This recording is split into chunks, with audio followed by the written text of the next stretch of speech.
Salut à tous. Aujourd'hui, je vais vous montrer comment utiliser OBS Studio. OBS Studio est l'un des logiciels les plus populaires pour enregistrer et diffuser des vidéos en direct. Que vous soyez un streamer ou alors un créateur de contenu, OBS Studio est un outil incontournable. Alors, la première étape pour utiliser OBS Studio consiste à télécharger l'application OBS Studio. Pour cela, accédez au site de OBS Studio à travers en utilisant votre navigateur et recherchant OBS Studio. Vous tomberez sur cette page d'accueil. Alors là, vous allez tout simplement cliquer sur téléchargement. Puis, vous allez choisir la version que vous voulez en fonction de l'appareil que vous possédez. Si c'est un Windows ou alors si c'est un Mac ou alors un système Linux. Alors, cliquez, utilisez cela en fonction de votre, euh, votre système d'exploitation.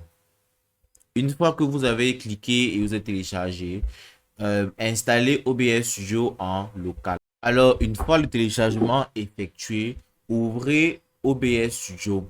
Alors là, vous pouvez maintenant voir que en bas à gauche, vous avez la section des scènes où vous pouvez organiser vos différentes configurations d'enregistrement.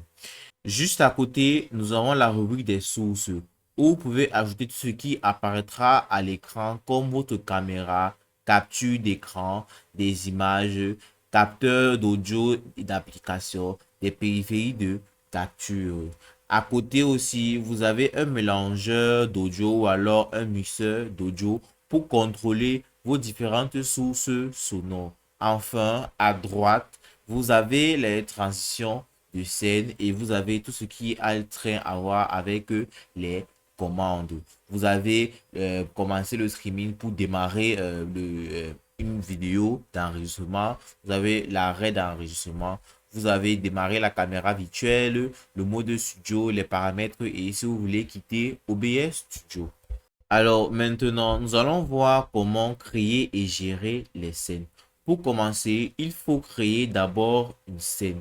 Une scène est simplement une configuration particulière de votre diffusion ou enregistrement. Cliquez sur le plus situé en bas à gauche dans la section des scènes et donnez-lui un nom. Vous pouvez donner le nom que vous voulez. Nous allons laisser scène 2. Nous allons cliquer sur OK. Alors, cela vous permettra de montrer à vos spectateurs ce qui se passe sur votre ordinateur. Alors, maintenant, nous allons voir comment régler les paramétrages audio. Maintenant, pour ceci, vous verrez que OBS Studio capte automatiquement l'audio de votre micro et de votre ordinateur. Vous pouvez ajuster le volume de chaque source dans le mixeur ou alors dans le mélangeur audio. Pour une meilleure qualité sonore, je vous recommande d'utiliser un bon micro et d'ajuster les paramètres d'entrée pour éviter les pics. Vous pouvez voir là, vous pouvez régler en fonction de comme vous voulez. Vous tirez tout simplement les différentes zones en fonction des audios du bureau, les capteurs d'entrée de vous réglez en fonction de comme vous voulez là. Voyez là que vous pouvez mettre encore, ça dépend de vous. Modifier comme vous le sentez en fonction de vous. Alors, il est maintenant temps maintenant de passer maintenant au paramétrage d'enregistrement et de streaming. Pour ceci, avant de commencer à enregistrer ou à streamer, il est important de configurer le paramétrage de votre enregistrement et de streaming. Alors, allez dans la rubrique de paramétrage, située à droite dans la rubrique des commandes, cliquez sur paramètres. Une fois que vous avez cliqué, vous allez voir une liste de paramètres qui vont sortir, tels que les paramètres généraux, les paramètres sur le streaming, sur les sorties, sur les audios, sur les vidéos et sur les raccourcis et ainsi de suite. Alors, ceci vous permettra de régler tout ce qui est lié à la configuration de votre OBS Studio pour le streaming. Alors là, nous pouvons partir par exemple sur la session de vidéo ou alors de audio ou même de ce que vous voulez. Nous allons prendre tout simplement un et nous allons faire cela.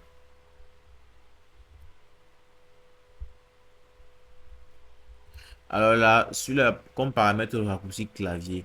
Alors le raccourci clavier, ça permet d'exécuter les tâches ou alors d'exécuter les commandes sur le clavier afin de performer une différente fonction. Comme par exemple là, Nous pouvons voir que nous avons commencé le streaming, arrêter le streaming immédiat, démarrer l'enregistrement, tout ce qui va avec là. Vous pouvez voir que moi, j'ai configuré le démarrage de l'enregistrement comme CTRL plus Q.